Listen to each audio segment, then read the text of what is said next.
Women is a ray of God. She is not that earthly beloved. She is creative, not created. Said by Rumi in many centuries ago. Women in our country have been revered as goddesses, have been worshipped as mother, has been known and sagas written on her for her sacrifices, love. But on the darker side, India has slowly and gradually has evolved into a patriarchal society where crime against women is at its paramount. If you look at the National Crime Records Bureau, it's very easy to find it on Google. The amount of cases where offenses are related to suppression of women or torture of women is humongous and very scary in today's time. The Constitution of India, under Article 51A, which talks about fundamental duty, it talks about Clause E, where it says that it's a duty to renounce practices which are derogatory to the dignity of women. Imagine it's just a fundamental duty which is not even enforceable. Further, Article 39 and Article 15 talks about in piecemeals about the state having power to make provisions for women and children. So today's topic we are discussing about domestic violence laws and what civil laws and criminal laws we have protecting and safeguarding the rights of women and protecting them against injustice meted on them. Women in India are being subjected to domestic violence for very trivial reasons. If you look at the NCRB website, there is National Crime Records Bureau. The reasons are as trivial as not taking care of children or not preparing good food or maybe at times for dowry. And the reasons are very alarming and very shocking.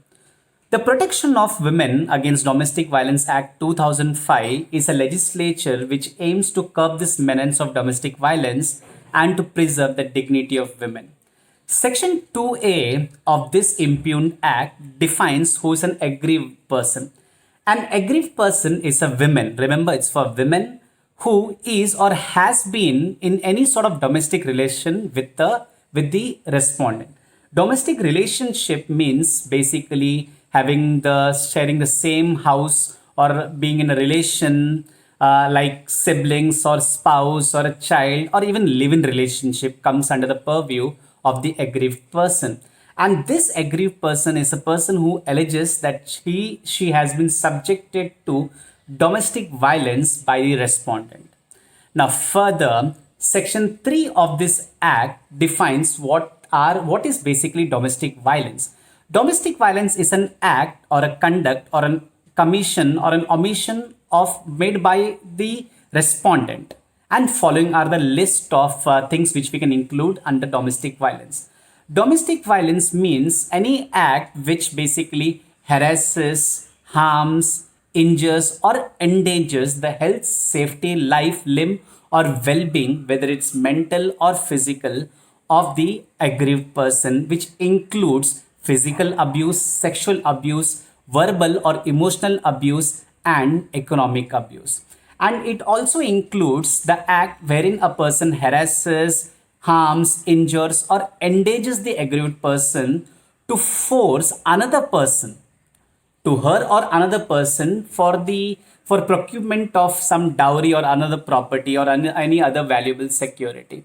Now the act further defines what comes under physical abuse, sexual abuse, verbal or emotional abuse, and economic abuse. Physical abuse means an act wherein the act or the conduct of is of such nature that it causes harm or danger to the life, limb, or health of the person or impairs the person and stunts the development of the person.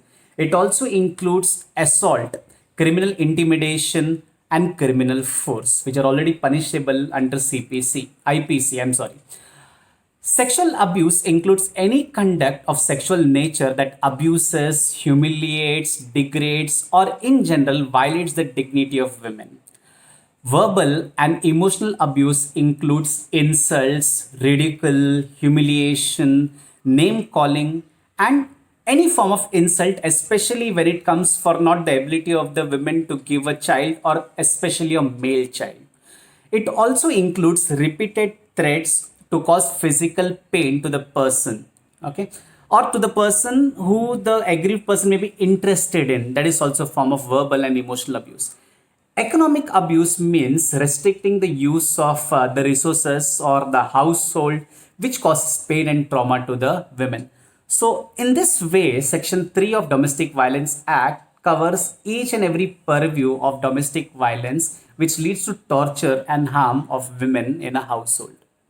The Domestic Violence Act provides for protection officers who are appointed by the state government for a particular district, and their numbers and their contacts are displayed across different forums and across the web also.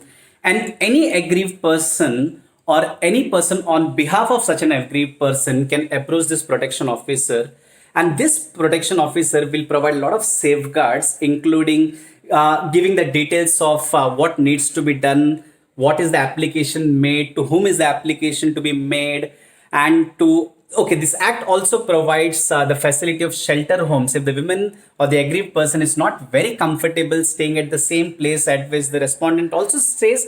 So they also have the facility of living in shelter homes provided by the government. The magistrate has to basically give the date of the first hearing immediately, that is within a period of 3 days, on which the receipt of complaint is made by the aggrieved person or any other person on behalf of the aggrieved person or the protection officer. The hearing has to, as far as possible, should happen on a daily basis, on a day-to-day basis, and the trial should be completed within a span of 60 days. So in this way, this act basically provides a fast track procedure in which domestic violence can be checked and the women can be given justice. The Domestic Violence Act 2005 provides the aggrieved person with free legal aid in case the person cannot bear the expenses for the court proceedings and for other expenses. It also preserves the identification of the aggrieved person as well as the informant, and in most cases, the trial is conducted in camera, that is close to media or public purview. Further, the magistrate may order some interim measures in the sense of appointing a counselor to help out the maybe the aggrieved person or the respondent or both of them jointly to chalk out the differences. The magistrate may also offer a welfare expert to assist the aggrieved person in going further with the court proceedings. Now, few of the remedies what the court provides once the trial is concluded are as follows. Section 17 talks about right to reside in a shared household. As I said, a shared household is the place where the respondent and the aggrieved person lives together in a domestic relationship.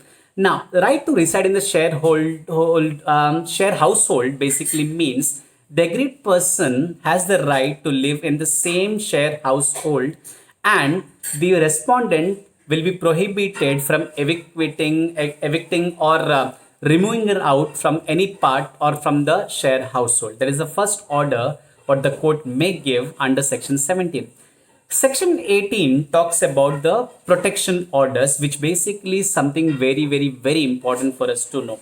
Once the trial is concluded, after hearing out both the aggrieved person and the respondent, the court may pass an order in favor of the aggrieved person prohibiting the respondent from doing the following act. Number one, maybe the prohibition is given to the respondent is prohibited from committing any act of domestic violence in future, or not even abetting or conspiring to commit such domestic violence in future.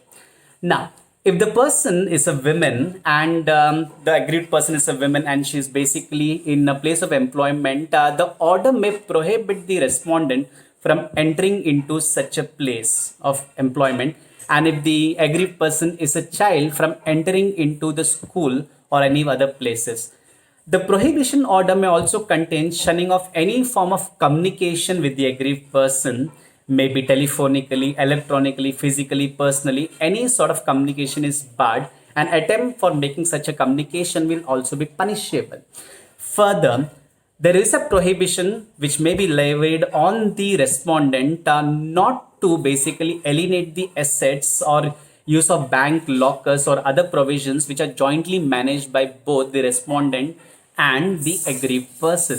So in this way, the protection order goes in a long way of protecting the aggrieved person from physical or sexual or even economical abuse. Section 19 of this act talks about another form of relief called as the residence orders. Now, in this order, once the trial gets completed, the magistrate may order the respondent from entering, prohibiting him from entering into the shared household for a particular duration. The order may also contain a restriction on certain persons entering into that part of the shared household where the aggrieved person resides. It may also prohibit the respondent from disposing of the property which is jointly owned by both the respondent as well as the aggrieved person without the leave of the magistrate, or maybe putting in any sort of encumbrance like lease or mortgage or on rent or for on loan purposes. It is not allowed without the leave or the permission of the magistrate. Apart from section 19, as I said, which talks about the residence orders, we also have section 20, which talks about the monetary reliefs. Any sort of monetary relief which the aggrieved person seeks in lieu of loss of earning or for maybe the medical expenses or loss due to the destruction of any property which must have happened during the domestic violence will be given by the respondent to the aggrieved person. So in this way, monetary relief is also a part of a remedy in section 20 of Domestic Violence Act 2005. Apart from the monetary relief, we also have section 21, which talks about the custody orders, which means the custody of the children should go to the aggrieved person as per the direction of the court of the magistrate, and along with the monetary relief which are liable to be given to the aggrieved person under section 125 of CRPC. Besides, section 22 also talks about the compensation orders. So any sort of mental disturbance or trauma caused to the aggrieved person because of this trial and before that due to the domestic violence, the respondent is liable to pay some monetary compensation to this aggrieved person. Section 31 of the Acts provides for the penalty in the event of not adhering to the orders of the magistrate. So, any person or the respondent who is not adhering to the order of the magistrate, which you already discussed, will be liable for a punishment of imprisonment for a term which may extend up to 1 year, or with a fine of 20,000 rupees, or with both. Apart from this, the Indian Penal Code also provides certain punishment for offences which are of some aggravated nature, like the Criminal Amendment Act of 2013 provided for the insertion of section 498, which talks about punishment for cruelty against women. Now, this cruelty could be mental as well as physical, which we have already discussed a little earlier. So, any person who is basically committing an offense under section 498A of IPC, which is cruelty, will be punished for an imprisonment which may extend up to 3 years, or with fine. Now, the same amendment of 2013 also inserted section 304B, wherein if a woman commits suicide or if she dies, which is not under a normal circumstances, and if the death happens within first 7 years of the marriage, and there have been cases wherein the relatives or the husband has been demanding dowry, it would be presumed that the death was as an event of dowry death, and the imprisonment would be for any term which cannot be less than 7 years or which can be extended to life imprisonment. In this way, the legislatures have made an attempt to protecting women besides other things, and domestic violence laws go in a very long way in helping women to face the atrocities meted on them. Thank you.